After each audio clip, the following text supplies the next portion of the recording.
donishmand dehqon. Aziz bolajonlar, bugun sizni ertaklar olamiga sayohatga olib chiqamiz. Bu kitobning nomi Qunduz bobo ertaklari turkumidan donishmand dehqon deb ataladi.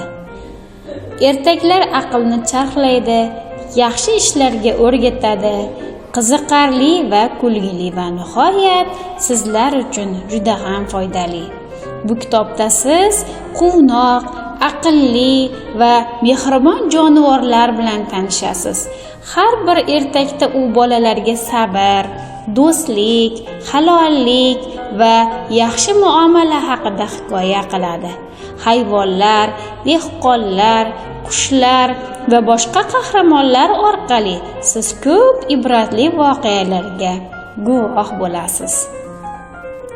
Qunduz bobo donishmand, ertaklari juda shirin, qahramonlar mehr bilan o'rgatadi o'z sirin. Bu kitobda bor doston, do'stlik, halollik, sabr, yaxshi bo'lish eng asos. Shuni aytar ertak ham. Bolajonlar, bu kitobni o'qing, quvonch topasiz. Qunduz bobo sarguzashtin siz ham birga bosasiz. Qunduz bobo ertaklari bu mehr, do'stlik va donolik darslari.